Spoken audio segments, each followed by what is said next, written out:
Hey y'all, Nani here. Welcome to my channel. You can call me Nani. I need to remember. Look right there. Right there. There. It's hard though. Like I said, when you're looking here, it's like you're talking to somebody. Anyway, please like, comment, and subscribe. And share when you can. I'd love people to be able to find this channel, people with the chronic illness and such, or people that are just lonely or whatever, but really, definitely chronic illness. Sorry that I'm talking like this, but whenever I'm really tired, I get extra out of breath, shortness of breath, and breathlessness. But also, oh my God, I had to run down the stairs, my kind of running, which is slightly faster than walking very slowly, down the stairs because it started raining. And it did that kind of raining where it was like, it sounded like it was an airplane going off, you know, like, like it was getting louder and louder and louder as I was getting, you know, closer and closer to the outside. And I was like, oh shit, what am I gonna do? Hold on, let me fix up my coffee. I had probably an hour's worth of stuff already filmed, which was me driving to Starbucks and getting my Starbucks and all that fun stuff. But I don't have a vlogging camera, and because I'm a grandma, I have a bazillion pictures on my phone. Now I know I need to eventually put these on the cloud or whatever.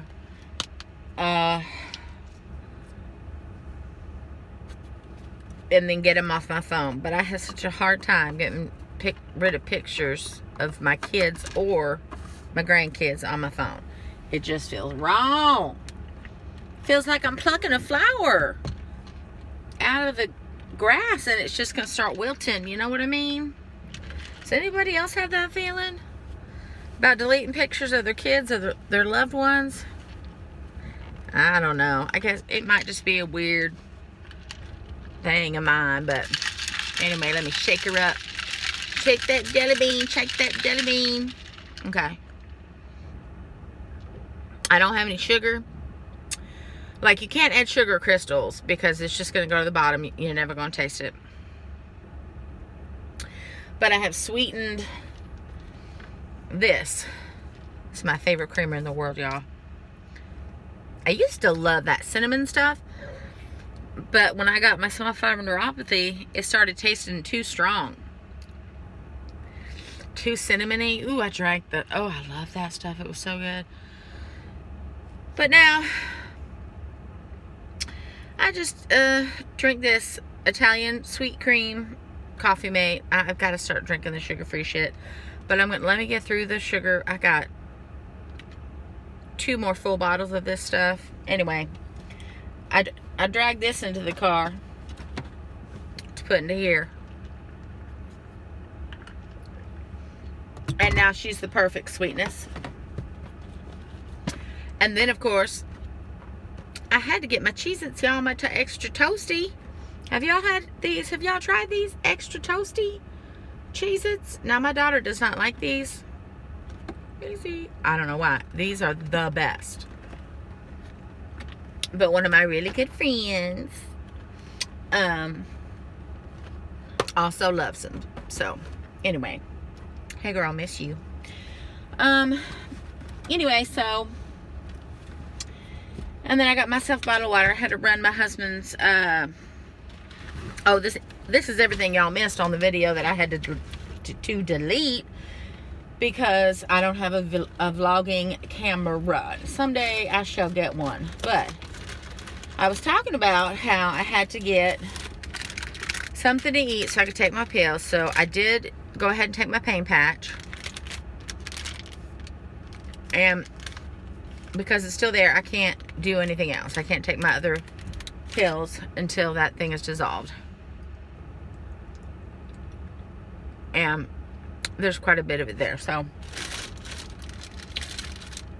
we're just going to suck on my cough drop.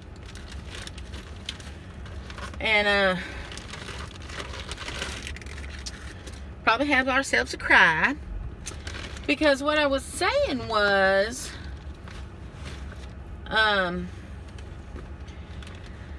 is that, try to get some air on, damn. Woo, this humidity, y'all, makes it even harder to breathe. Lord. Anyway, it's like one of them days where the barometric pressure's like, I don't know. But it must be bad. I could look at my phone, but I can't really look at my phone because I'm talking to y'all. I guess I could check on my iPad. I don't know. Because this is just a big old phone, right? But I don't really use this that much, so I'm not sure I'm using it right. But I think it's got weather stuff on it. I think. Oh, and I brought myself a cord, even though I haven't gone to the store to get it yet. I don't know if I'm going to. I'm too tired, y'all. I mean, I'm so damn tired. Like, I haven't taken one of my pills yet. And a lot of times my meds will make me tired. And sometimes they won't. But today I haven't even taken any meds. So it's not the meds that are making me tired. It's my body having taken care of Hippo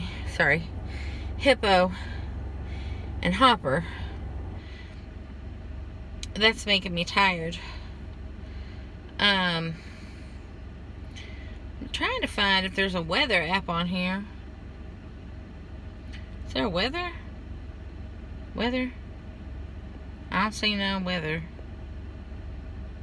I don't see any of that. Anyway, so I've been promising y'all forever that I was going to read you The Theory of Spoons. So I'm going to find it. Browser does not support desktop. Okay then. I mean, can I not be connected to the internet right now? I guess I am connected. Thank you. I don't care. I don't care. Sorry, y'all. I'm not normally this fussy. I'm so tired. Okay. Can we please be done with this? Can we just stop? Thank you. Okay. Spoon theory. Now later, I'm going to say it in this video because I want to talk to y'all about this movie I watched. I think it was yesterday, called The Goldfinch. Or The Golden Finch. It's on Amazon. It's free because it's an Amazon movie. That movie is so beautiful. It is so beautiful. And so sad. But so beautiful. You know what I mean? It's one of those where it's like a piece of art and it's just done so perfectly well. But I don't know the names of anybody. So I want to get that all down so I can really talk to y'all about it instead of being like, well, isn't this other lady that was like his neighbor, you know, because that's all you're going to get right now because my brain is like fried. So let me get y'all the theory of spoons. Okay. I'm just going to use Wikipedia. Thank you, Wikipedia. Okay. Now, I want to give credit to who wrote it. Who wrote this? A freelancer writer named... Hold on. I want to make sure this is her. Is she the author?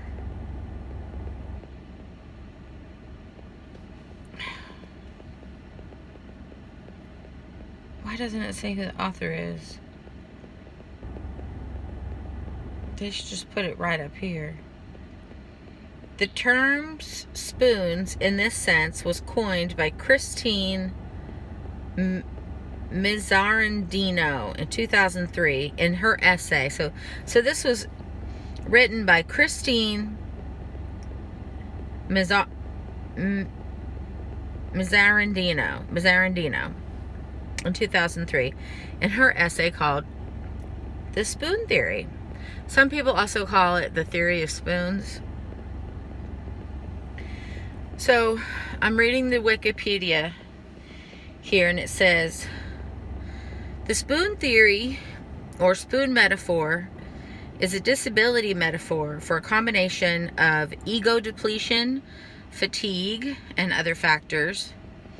A neologism used to explain the reduced amount of mental and physical energy available for activities of living and productive tasks that may result from disability or chronic illness.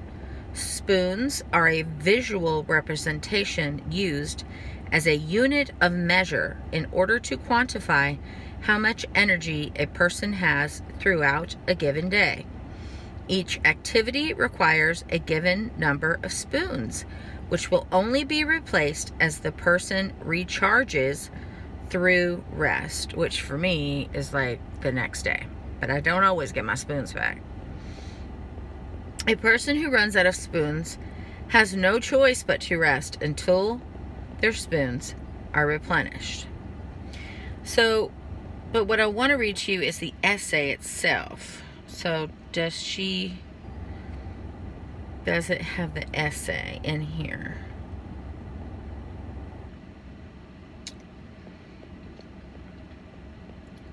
Okay. The essay describes a conversation between Christine and a friend. The discussion was initiated by a question from the friend in which she asked what having lupus was like, because Christine, apparently the author, had lupus. So the essay then describes the actions. Christine took spoons from the nearby tables to use as a visual aid. But I want to read the actual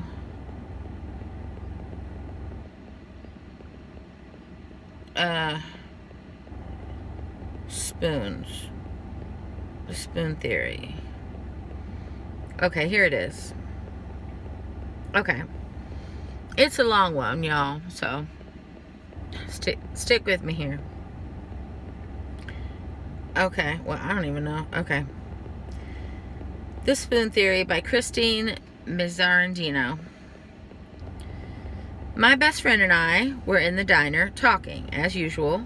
It was very late, and we were eating French fries with gravy, like normal girls our age. We spent a lot of time in the diner while in college, and most of the time we spent talking about boys, music, or trivial things. That seemed very important at the time. We never got serious about anything in particular, and spent most of our time laughing. As I went to take some of my medicine with a snack, as I usually did, y'all know, she watched me with an awkward kind of stare. Instead of continuing the conversation, she then asked me out of the blue what it felt like to have lupus and be sick. Y'all, I'm not getting emotional. I'm sorry. It might happen because I'm having one of those days, so I'm sorry.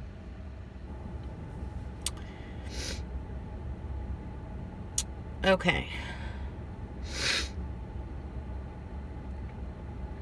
She then asked me out of the blue what it felt like to have lupus and be sick. I was shocked, not only because she asked the random question, but also because I assumed she knew all there was to know about lupus. She came to doctors with me. She saw me walk with a cane and throw up in the bathroom. She had seen me cry in pain. What else was there to know? I started to ramble on about pills and aches and pains. But she kept pursuing and didn't seem satisfied with my answers. I was a little surprised, as being my roommate in college and friend for years, I thought she already knew the medical definition of lupus. Then she looked at me with a face every sick person knows well. The face of pure curiosity about something no one healthy can truly understand. She asked what it felt like, not physically, but what it felt like to be me, to be sick.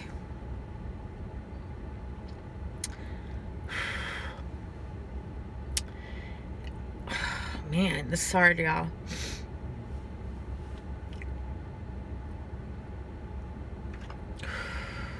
Lord, give me strength, man.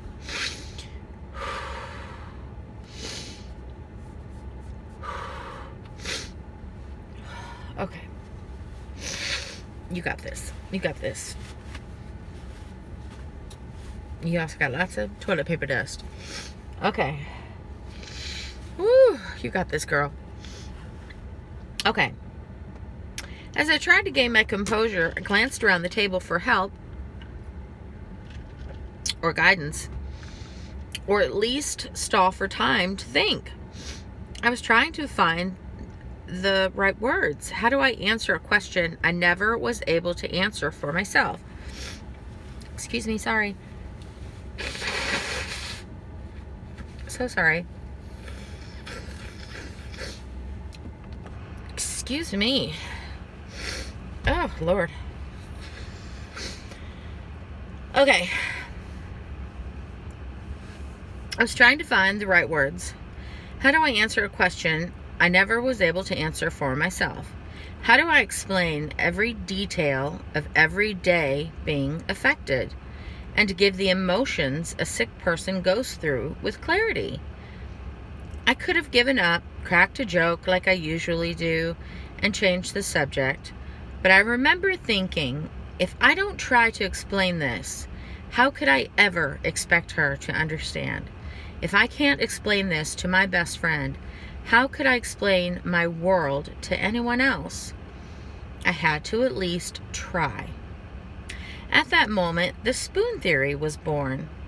I quickly grabbed every spoon on the table. Hell, I grabbed spoons off the other tables. I looked at her in the eyes and I said, "Here you go. You have lupus." She looked at me slightly confused, as anyone would when they are being handed a bouquet of spoons. The cold metal spoons clanked in my hands as I grouped them together and shoved them into her hands. I explained that the difference in being sick and being healthy is having to make choices or to consciously think about things when the rest of the world doesn't have to. The healthy have the luxury of a life without choices, a gift most people take for granted.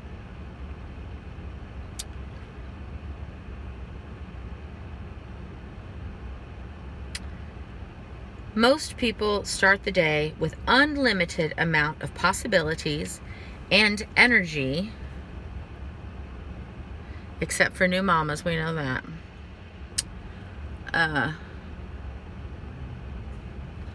But you do get that energy back eventually. It's gonna be a minute though. It's gonna be a minute.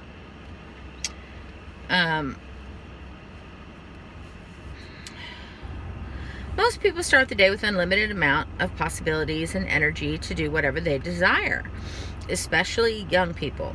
For the most part, they do not need to worry about the effects of their actions. So for my explanation, I used spoons to convey this point. I wanted something for her to actually hold, for me to then take away, since most people who get sick feel a loss of a life they once knew.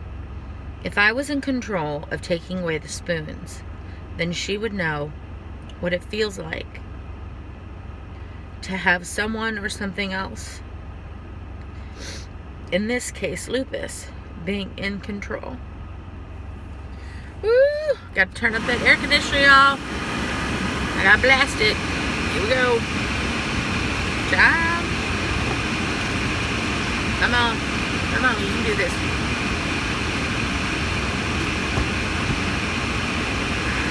can do it.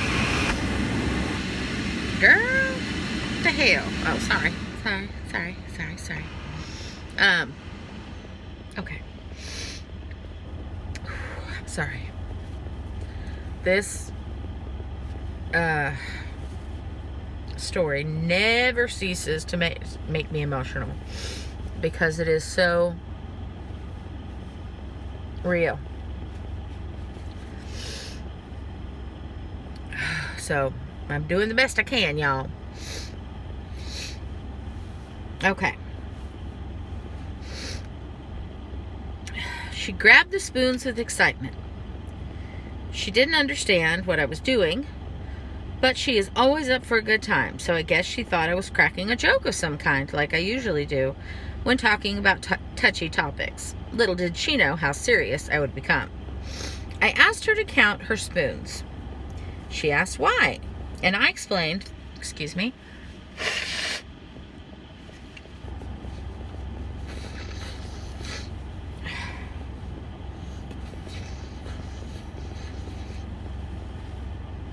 okay. I asked her to count the spoons, and she asked why. I explained that when you are healthy, you expect to have a never-ending supply of spoons. But when you have to now plan your day, you need to know exactly how many spoons you are starting with. It doesn't guarantee, excuse me, exactly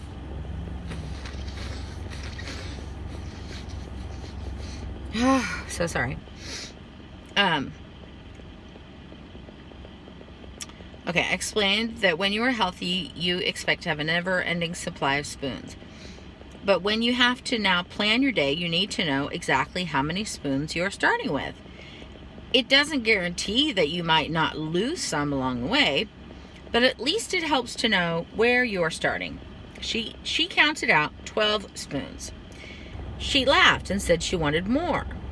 I said no, and I knew right away that this little game would work. When she looked disappointed, and we hadn't even started yet, I've wanted more spoons for years and haven't found a way to get more yet. Why should she? I also told her to always be conscious of how many she had and not to drop them because she can never forget she has lupus. I asked her to list off the tasks of her day, including the most simple. As she rattled off daily chores or just fun things to do, I explained how each one would cost her a spoon. When she jumped right into getting ready for work as her first task of the morning, I cut her off and took away a spoon. I practically jumped down her throat. I said, "No, you don't just get up. You have to crack open your eyes and then realize you're late. You didn't sleep well the night before. You have to crawl out of bed, and then you have to make yourself something to eat before you can do anything else, because if you don't, you can't take your medicine. And if you don't take your medicine, you might as well give up all your spoons for today and tomorrow too." I quickly took away a spoon, and she realized she hasn't even gotten dressed. Showering cost her a spoon just for washing her hair and shaving her legs. Reaching high and low that early in the morning could have actually cost more than one spoon, but I figured I could give her a break. I didn't want to scare her right away. Getting dressed was worth another spoon. I stopped her and broke down every task to show her how every little detail needs to be thought about. You cannot simply just throw clothes on when you are sick.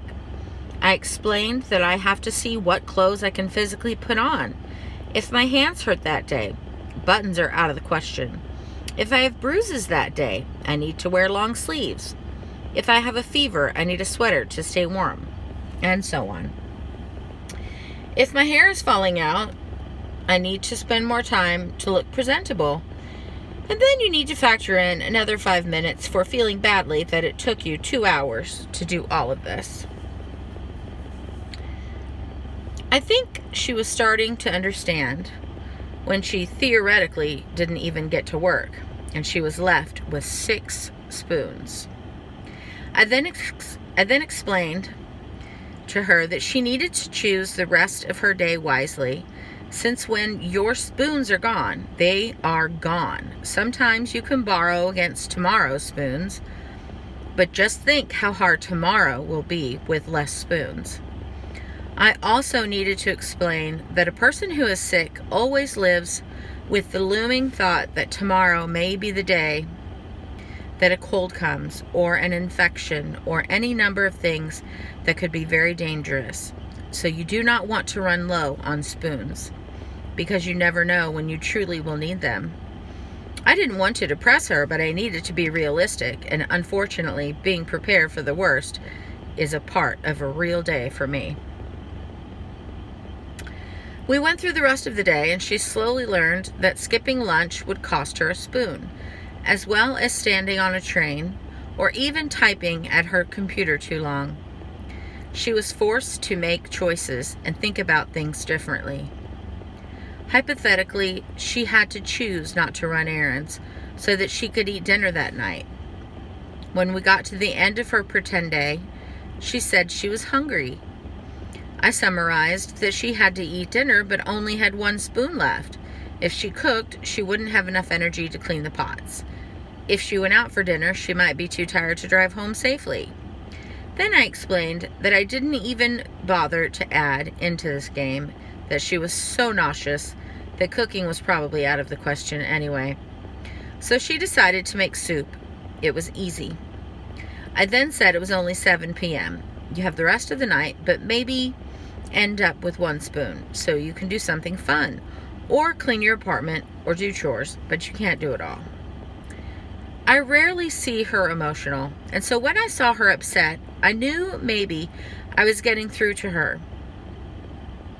I didn't want my friend to be upset, but at the same time, I was happy to think finally maybe someone understood me a little bit. She had tears in her eyes and asked quietly, "Christine, how do you do it?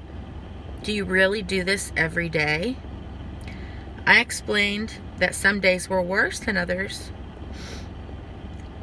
Some days I have more spoons than most, but I can never make it go away, and I can't forget about it. I always have to think about it. I handed her a spoon I had been holding in reserve.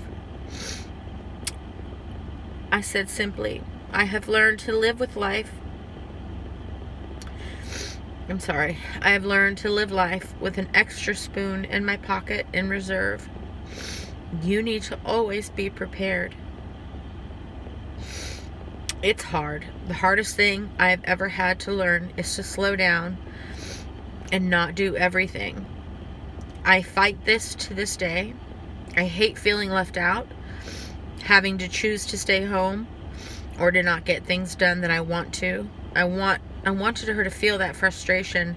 I wanted her to understand that everything everyone else does comes so easy, but for me, it is 100 little jobs in one. I need to think about the weather, my temperature that day, that the whole day's plans before I can attack any one given thing. When other people can simply do things, I have to attack it and make a plan, like I am strategizing a war. It is in that lifestyle, the difference between being sick and healthy. It is the beautiful ability to not think and just do. I miss that freedom. I miss never having to count spoons. After we were so emotional and talked about this for a little while longer, I sensed she was sad. Maybe she finally understood. Maybe she realized that she never could truly and honestly say she understands. But at least now, she might not complain so much when I can't go out for dinner some nights, or when I never seem to make it to her house and she always has to drive to mine. I gave her a hug when we walked out of the diner. I had the 1 spoon in my hand and I said, "Don't worry. I see this as a blessing. I have been forced to think about everything I do. Do you know how many spoons people waste every day? I don't have room for wasted time or wasted spoons. And I choose to spend this time with you. Ever since this night, I have used the spoon theory to explain my life to many people. In fact, my family and friends refer to spoons all the time. It has been a code word for what I can and cannot do. Once people understand the spoon theory, they seem to understand me better. But I also think they live their life a little differently too. I think it isn't just good for understanding lupus, but anyone dealing with any disability or illness. Hopefully, they don't take so much for granted, or their life in general. I give a piece of myself in every sense of the word when I do anything. It has become an inside joke. I have become famous for saying to people jokingly that they should feel special when I spend time with them because they have one of my spoons. And again, this was written by Christine Miseradino, Miserandino, in 2003. When I first read this, I was hysterical. And I remember reading this when I was healthy. And just kind of like, I mean, I didn't know anyone that was chronically ill. I'm not sure how I came across it. It was probably one of those things that, you know, pop up on your, somewhere on your Facebook, you know what I mean? And I'm a reader, naturally. I'm very curious, so I was like, spoon theory, what's that? So I read it, and I remember being like, meh, whatever. I don't even think I finished it. Which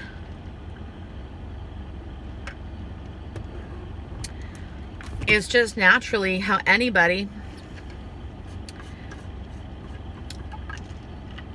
I think, is going to feel about anybody that has something they can't relate to. You know what I mean? Like, I don't know what it's like to not be able to see. To me, to imagine to being blind is absolutely horrendous. But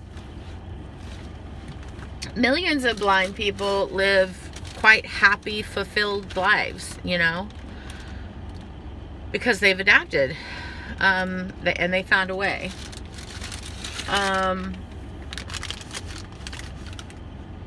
I would imagine, like many things, it's easier to adapt to something if you get it when you're young, or it happens when you're young, than when you're older.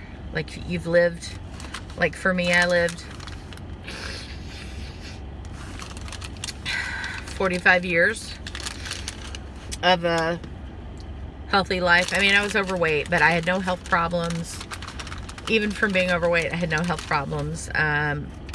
My blood pressure was great.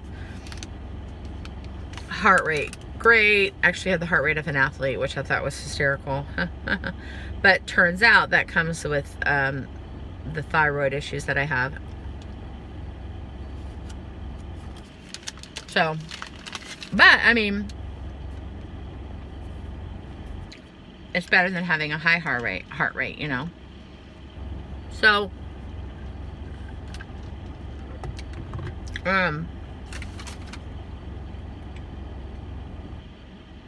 but it's so touching to me now when I read it, because it just explains perfectly what feels absolutely impossible to explain. Because, and the only way I can explain it is, one time my husband and I both were very, very sick. Turned out we had the flu. And we both went to Rapid Med, and we were dying. I don't even know how we made it there. Like, it was just by the sheer will of God. Like, it just, okay, where's my Jeffrey? Hold on, I'm sorry. There she is. Okay.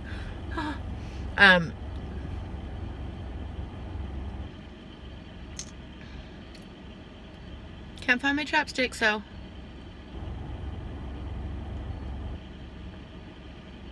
Anyway. So anyway, we go to Rapid Med. He is in agonizing pain. His entire body hurts. Now, my body didn't hurt as much. I think it's because I was already used to my entire body always hurting, that I just was like, it's another day. Do you know what I mean?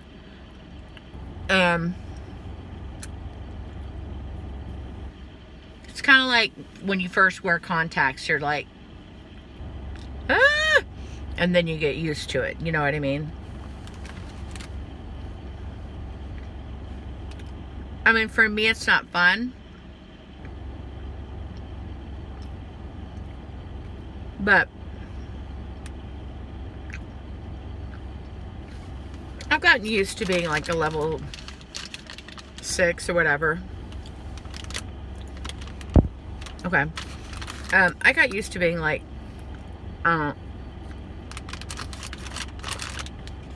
level 6 pain going to work. 6 to 8. Because it spikes, you know, it'll be 6. And then it'll go up here and you're like, oh no, do I need to leave? Do I need to go to the doctor? Do I need to go to the hospital? What's going on? And then it'll go like this. And you're like, okay, I'm good. So there's so many times, you know, as I've told you before, my husband and I worked together. I would send him little messages that said, I might need to go to the hospital. And we had like code words or whatever, because it's like, I don't know, it goes back and forth, and sometimes I would have to decide, just go. And then other times, when I probably should have gone, I didn't go. Because who likes going to the hospital? It freaking sucks. And they always treat you like a drug seeker. Every time. So,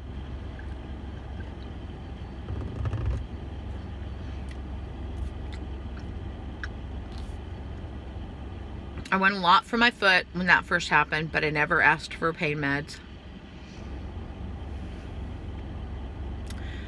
And I went a lot when I couldn't breathe, when this first started happening, because I thought I was dying. So, but then after I realized, oh, this is just part of the illness, I don't even go anymore for that. So, but I've always loved this theory, and I thank the writer, Christine, so much for writing it, because it just really puts things into perspective, I think, for a lot of people. Oh, back to my story, sorry. Brain fog. So we were at Rapid Med, and my husband was like laying in the chair. Okay, so like he's sitting in the chair, but like his arms are like this, and he's leaning on his chair where like the middle of his back is on the bottom part of the chair. Like that's how far he's laying back. And he's like, my body is killing me, I'm dying, you know. He's just going on and on. And then he asked me out of the blue, and he's like, is this what you feel like every day?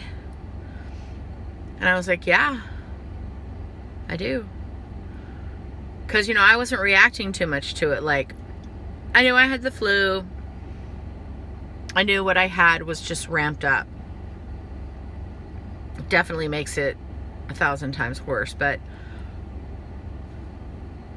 it was just, you know, it ramped it up. And me having fevers isn't normally part of my condition. So that's when I knew, like, uh-oh, we have a problem. But yeah, he asked me, he was like, is this what it feels like for you? And I was like, yeah. And he was like, every day? And I'm like, yeah, every day. You know, in varying levels. But most days it's probably like what you're feeling like.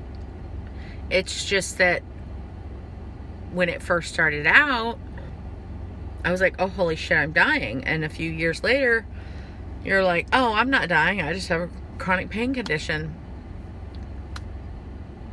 What other choice do I have but to get on with life? Like, I'm not independently wealthy, so I have to work, right? Well, so here's the deal. When I was working, I was getting to the point where I was negative spoons, man. You know what I mean? And there was no makeup happening. It was this every day. I would wake up, throw on a t-shirt, throw on the baggiest pair of pants that I had, because clothing is a big part of what I have. It has to be comfortable. There cannot be tags. There cannot be anything touching my skin will bother it, and it could trigger a pain sensation. So I have to be careful about everything, which is such a pain in the ass. I can't even tell you. Like, please. Oh my God. So anyway, that's a whole other story. When I'm at home, I wear everything inside out, so that like this, see this right here? This bothers me. It feels like I have hay, right, in my clothing, and that's uncomfortable. You know what I mean? So whenever I'm in the house, I turn all my clothes inside out, and that way I've got the soft part touching my skin, and it's wonderful. But I'm sure I was going somewhere else with this. Oh, anyway, so you have to think about things like that. Like when you're working, you know, you're working. I was usually working with negative spoons. And towards the end there, I was either working or in recovery mode. And I think I've said this before. So, you know, you get up, but you lay in bed for, you know, it's got to be, 30 minutes to an hour, because you got to get your heating pad turned on. And then you have to get your body heated up. So you've got to do stretches and, you know, all of this stuff, because you're in a lot of pain. Your pain meds have worn off, but also you've been laying in bed for hours. And so your body has stiffened, everything is tight, and you have to get it loosened up and ready for the day, right? So, cold. And then you get in the car, and that's a whole nother, because with my condition comes hypersensitivity to sounds, smells, sights, all the five senses. Everything is hypersensitive. Even the feeling of the car, like stopping, is hypersensitive. So it's like you're on a roller coaster, and you're just trying to get to work, but you feel like you're on a roller coaster. And it's not a good feeling, especially when you have a chronic illness. You need to try to get yourself in a state of before you start your day, because it's going to be a long day. You're going to be talking to people all day, clients all day, doing very important work. I consider doing anything medical important work. Anything involving patients, important work. I wasn't a nurse or anything. This was office work, but you have to be on point. And so that was very draining too, because I put a lot of pressure on myself. I worked through every lunch. I worked through every break, because my breaks it would take me 15 minutes just to go to the bathroom, because I had a walker, and I walk real slow. And so you get to the bathroom, and then blah, blah, blah, blah, and then, you know, getting back. And so I didn't want to walk downstairs to eat lunch. I just wanted to eat lunch at my desk and look back over my work and make sure I didn't make any mistakes, because it was very important to me to maintain an excellent level of work.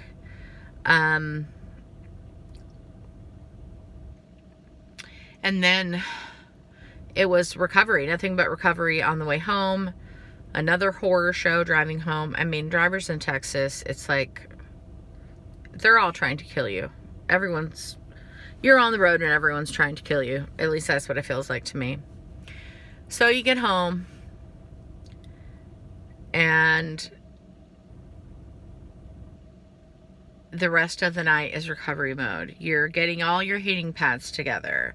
Sometimes you need them on your feet and your hands and your thighs and your back. I have like 6 heating pads, different kinds. Some that go on your feet, some that wrap around your shoulders, some that go on your hands,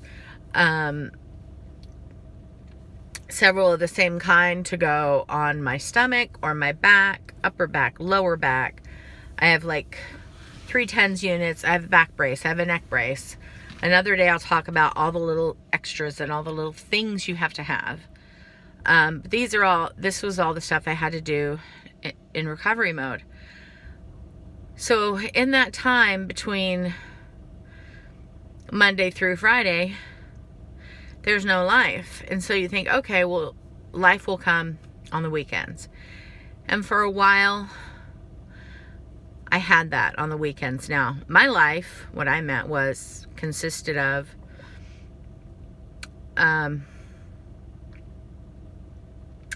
if I was seeing Henry that weekend, it was one night, and then the rest of the time in bed recovering. If I wasn't seeing Henry, then it was getting stuff done on the weekends that I needed to get done, like getting all of our bedding washed. And it's not like I didn't have Kelly for help. I did, but I can't ask him to work and then do every single thing there is to do just to live a life. You know what I mean? So doing laundry, that kind of stuff. But slowly but surely, I found myself, even on weekends, not being able to do even the small part where I would do all of the laundry and clean up my entire room where it was perfection, you know. I found myself not being able to do that. I was sleeping in later. I was going to bed earlier. Like, I go to bed at 9 o'clock now, every night, 9 o'clock. I used to stay up till 11, and now I go to bed at 9 o'clock every night. I'm like looking at the clock like, hurry up, because I just want to go to sleep because I'm so tired from the day. So I spend my entire time in recovery mode, and the question is, hold on, I want to make sure that's not tornado.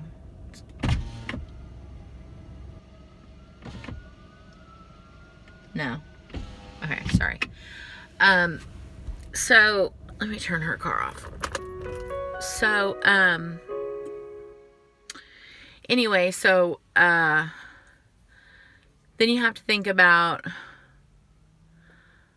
okay, so I'm not working now. I went and took care of Henry on Friday, and I'm still recovering, still. Now, a few years ago, that probably wouldn't be an issue, but a few years ago, I wasn't going through menopause, and I wasn't also going through a newly diagnosed thyroiditis that is, it's right now, it's still in an unresolved phase. Like, you know, we're playing with it. We're not sure what's going on. So, I'm scared to go back to work. you know, because I don't want to go back to where I don't have a life. Like, I didn't have a life. There was no life in my life. You know what I mean? Like, right now, I can, if I need to, if my body needs to, I can stay in bed all day, you know? Because I have as much time as I need now to recover.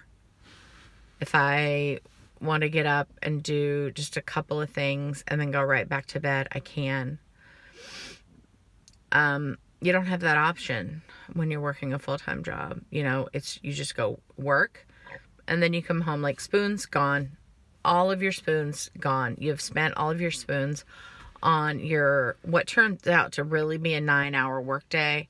And then if you add in your 45 to 1 hour commute, that's another 2 hours. So really, it's an 11-hour workday, right? And then the rest is just getting ready and recovering, and that's it. So that's it, guys.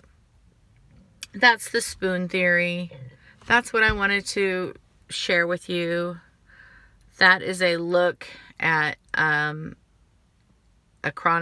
person with chronic illness. And we're so much more than that. And I think you can see that through all my videos. I have a lot of laughs too. And I have a lot of great days too. But I haven't been working. I wouldn't be able to do any of this channel right now. If I was working, I wouldn't be able to do any of it. And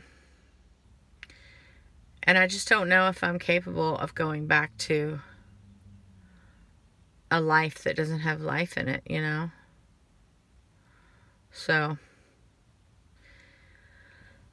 I don't know what the future holds for me, guys. But for right now, I'm going to keep making these videos because it makes me happy. It's fulfilling. Gives me something to do throughout the day rather than just lying around and being in recovery mode. Like, at least I can just sit here and talk. It's kind of like therapy, you know, because the people in there that I live with, they know what I go through. They see it every day. And they take really good care of me. But I hate that they have to, you know. And I hate that because I'm in their life.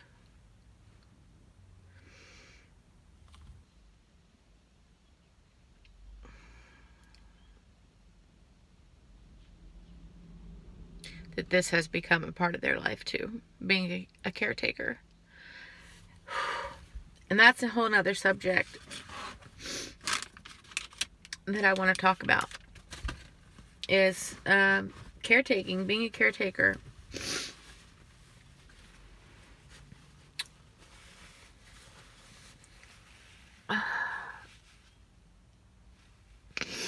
They deserve so much love and respect. But that is another talk for another time, y'all, because I am wore out to a frazzle. But I hope this video finds somebody that could use it. And I hope you all have a beautiful day. And I'll talk to you soon. Bye-bye.